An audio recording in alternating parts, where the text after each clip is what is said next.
नमस्कार। बेलुका 7:30 बजेको नेपाल लाइभ समाचारमा स्वागत छ। म पुष्पा केसी। सुरुमा मुख्य समाचार शीर्षकहरू। निर्वाचन सम्बन्धी खर्च गर्दा बैंक तथा वित्तीय संस्थामा खाता खोलेर मात्रै गर्न उम्मेद्वारलाई निर्वाचन आयोगको निर्देशन। आचार संहिता विपरीत काम गर्ने 10 जनामाथि कारबाही प्रक्रिया सुरु। स्थानीय तह निर्वाचनका लागि नेपाली कांग्रेसको श्रृङ्खलाबद्ध सभा आजदेखि सुरु। गठबन्धन अहिलेको आवश्यकता भएको सभापति शेरबहादुर देउबाको तर्क। कांग्रेसबाट कसैलाई धोका नहुने उल्लेख।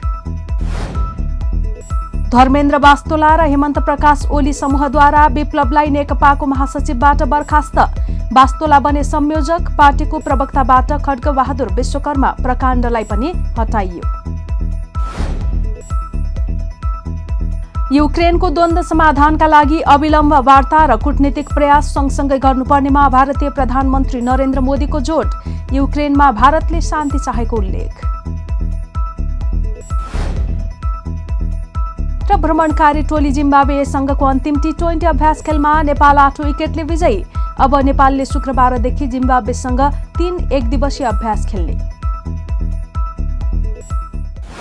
सामान राम्रो छ, ढुक्क हुनुहोस्। थाहा छ त्यसैले त यही लिन आएको। गुणस्तरीय प्लम्बिङको भरपर्दो नाम मार्बल।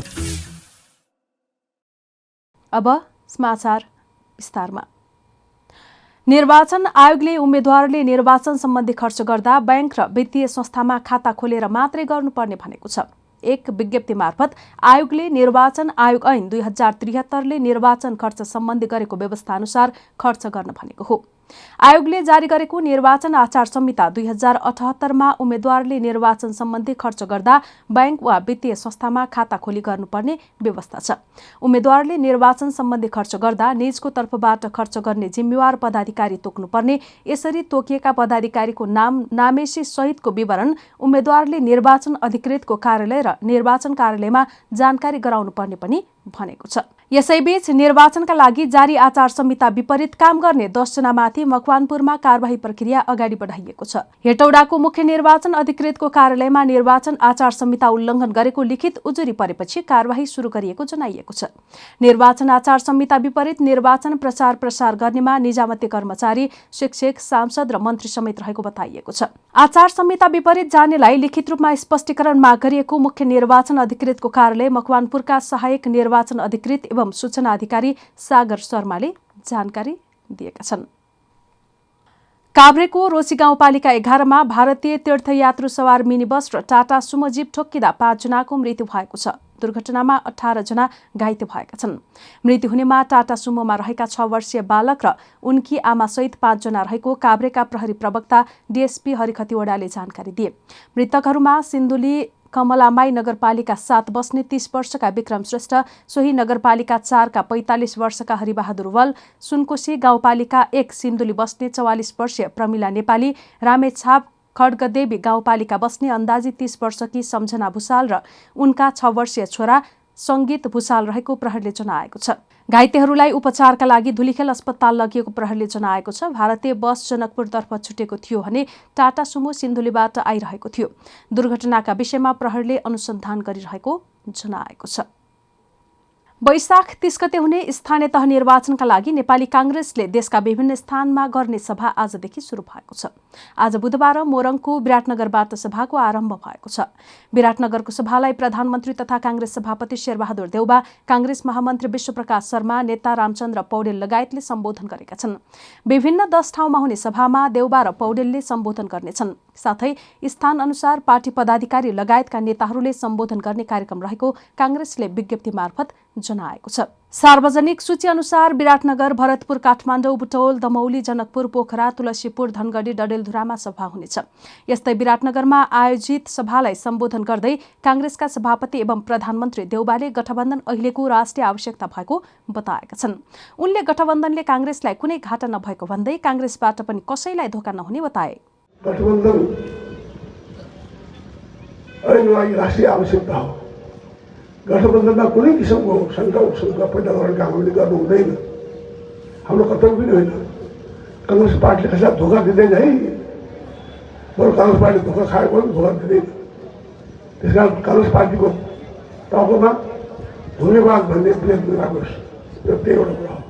स्थानीय निर्वाचन 2079 नेपाली काङ्ग्रेस मोरङ जिल्ला समितिले आयोजना गरेको कार्यक्रममा बोल्दै देउबाले आफू गठबन्धनमा रहेका दलहरूको सहयोगमा प्रधानमन्त्री भएको प्रश्न पारे।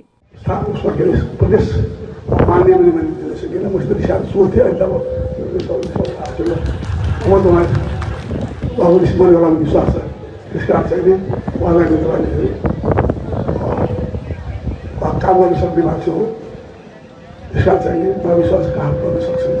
सबै साथीहरूले नागेश कोइराला र अर्को चाहिँ प्रसन्नको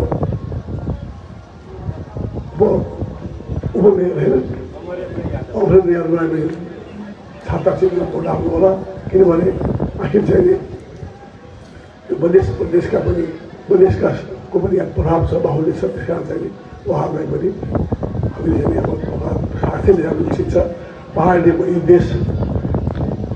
देश हो, देश हो। पहाडी देशलाई सँगै लानुपर्ने हाम्रो आवश्यकता छ। त्यो पनि उहाँले बुझेर।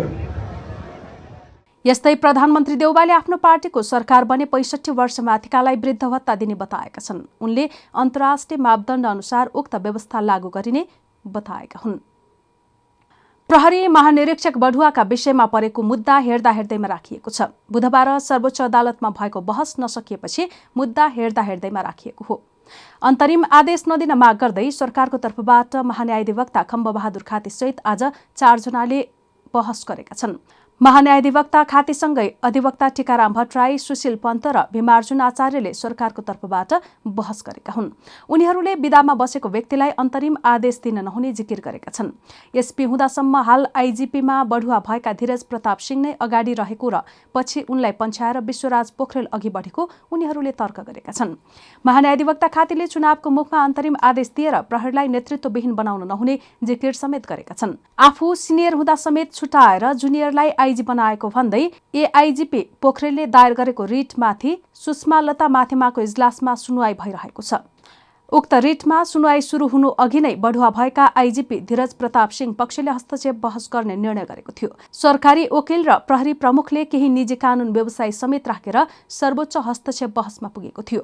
यो सँगै पहिलो सुनुवाईमै दोहोरो बहस हुने भएको छ। दूरगामी महत्त्वको रिटको पहिलो सुनुवाईमै सरिक भएर बहस गर्न पाउने अभ्यास अन्तर्गत सिंह पक्ष र सरकार सर्वोच्च पुगेको थियो। नेपाल कम्युनिस्ट पार्टीको धर्मेन्द्र बास्तोला र हेमन्त प्रकाश ओली समूहले पार्टीको महासचिवबाट नेत्र विक्रम चन्द विप्लवलाई हटाएको छ। असन्तुष्ट पक्षको चितवनमा भएको राष्ट्रिय भेलाले विप्लवलाई महासचिवबाट हटाउने निर्णय गरेको हो। पार्टीका केन्द्रीय सदस्य गुणराज लोहनीले विप्लवलाई महासचिवबाट हटाइएको जानकारी दिए। केन्द्रीय समितिको निर्णय विपरीत स्थानीय तहको निर्वाचनमा सहभागी भएको र कांग्रेस एमालेसँग गठबन्धन गरेको विषयलाई लिएर चन्दलाई कारबाही गरिएको असन्तुष्ट पक्षका नेताहरूले जनाएका छन्। चितवन भेलाले पार्टीको प्रवक्ताबाट खड्गबहादुर विश्वकर्मा प्रकाण्डलाई पनि हटाएको छ। भेलाले धर्मेन्द्र बास्तोलालाई संयोजक तोकेको लोहनीले जानकारी दिए। नेपाली कांग्रेसले पार्टी आबद्ध भातृ संगठन तथा शुभेच्छुक संस्थाहरूको अधिवेशन महाधिवेशन तत्कालका लागि स्थगित गर्न निर्देशन दिएको छ। यही वैशाख 30 गते हुन गइरहेको स्थानीय तहको निर्वाचनमा पार्टी र गठबन्धनका उम्मेद्वारलाई विजयी गराउन सम्पूर्ण भातृ संघहरू, शुभेच्छुक संस्थाहरू लगायत विदेश स्थित जनसम्पर्क समितिहरू समेत क्रियाशील रहेकाले हाललाई पूर्व निर्धारित अधिवेशन स्थगित गर्न भनिएको छ। पूर्व निर्धारित अधिवेशन महाधिवेशन स्थानीय तहको निर्वाचनको मिति आसपास गर्न सान्दर्भिक र सम्भव नदेखेकाले स्थानीय तह निर्वाचनको अन्तिम परिणाम प्राप्त भए लगतै आफ्नो कार्य समितिको बैठक बसी अधिवेशन महाधिवेशनको कार्यतालिका यथाशीघ्र तय गर्न भनिएको छ। साथै स्थानीय तहको निर्वाचनमा पार्टीका उम्मेद्वार तथा गठबन्धनमा रहेका दलसँग तालमेल गरिएका उम्मेद्वारलाई विजयी बनाउन सक्रिय रहन पनि यसै विज्ञप्ति मार्फत सबै भातृ संघ एवं शुभेच्छुक संस्थाहरूलाई निर्देशानुसार अनुरोध गरिन्छ। कांग्रेस केन्द्रीय कार्यालयका मुख्य सचिव कृष्ण प्रसाद पौडेलले जारी गरेको सूचनामा भनिएको छ। हामी नेपाल लाइभ समाचारमा छौं। अब अन्तर्राष्ट्रिय समाचार।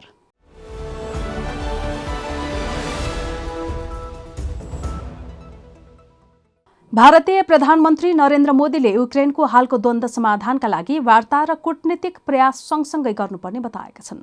युक्रेनमा हाल जारी समस्या समाधानका लागि वार्ता र कूटनीतिक पहल जरुरी रहेको उनको भनाइ थियो। हाल युरोप भ्रमणमा रहेका प्रधानमन्त्री मोदीले मंगलबार डेनमार्कका आफ्ना समकक्षी मेटे फ्रेडरिक्सनसँगको वार्तापछि सो धारणा राखेका हुन्।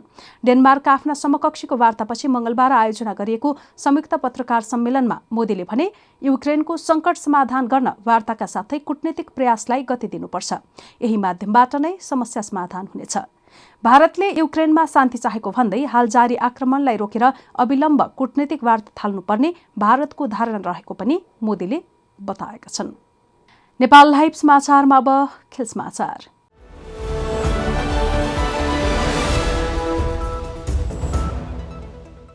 घरेलु टोली नेपालले भ्रमणकारी टोली जिम्बाब्वेसँगको अन्तिम टी20 अभ्यास खेलमा शानदार जित निकालेको छ। बुधबार भएको अन्तिम खेलमा जिम्बाब्वेलाई 8 विकेटले पराजित गर्दै नेपालले जित निकालेको हो। जिम्बाब्वेले दिएको 137 रनको सामान्य लक्ष्य पछ्याएको नेपालले 15.5 ओभरमा 2 विकेट गुमाएर 138 रन बनायो। नेपालका लागि ओपनर्स आसिफ शेखले अभिजित रहँदै सर्वाधिक 87 रनको इनिङ्स खेले। यता अर्का ओपनर कुशल भुर्तेलले 34 र वसिर अहमदले 10 रन बनाए। जिम्बाब्वेका लागि ल्युक जोङवे र ब्रेन्डन माबुताले समान 1-1 विकेट लिए। त्यसअघि कीर्तिपुर स्थित त्रिवी क्रिकेट मैदानमा टस हारेर पहिला ब्याटिङको निम्तो पाएको जिम्बाब्वेले निर्धारित 20 ओभरमा 7 विकेट गुमाउँदै 136 रन बनाएको थियो। जिम्बाब्वेका लागि रोय कायाले सर्वाधिक 49 रन बनाए। यता तादिवानासे मारुमनीले 27 रन बनाए। नेपालका लागि कप्तान सन्दीप लामिछानेले 2 विकेट लिए भने सोमपाल कामी र वसिर अहमदले 1-1 विकेट लिए।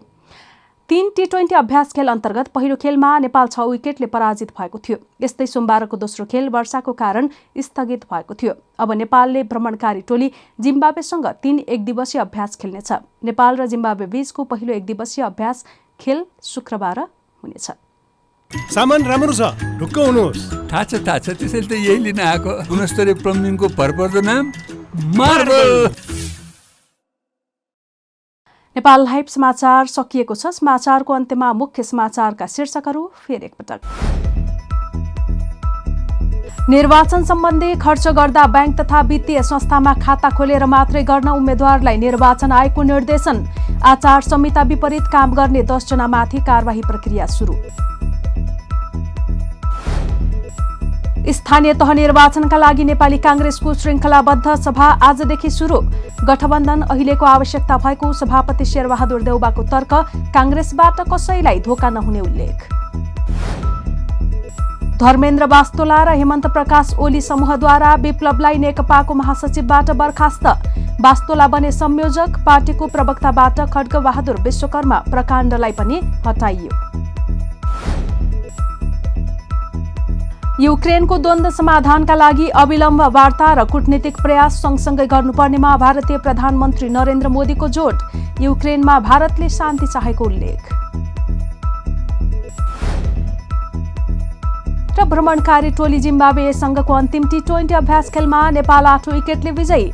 अब नेपालले शुक्रबारदेखि जिम्बाब्वेसँग 3 एकदिवसीय अभ्यास खेल्ने। नेपाल लाइभ समाचार आज यति नै। यस्तै 8:30 बजे नेपाल लाइभको स्थानीय तह निर्वाचन विशेष कार्यक्रम गाउँका सिंहदरबार हेर्न सक्नुहुनेछ। हाम्रा अन्य कार्यक्रम नेपाल लाइभको Facebook page, YouTube channel, Twitter र हाम्रो वेबसाइट नेपाललाइभ.com मा पढ्न र हेर्न सक्नुहुनेछ। नमस्कार।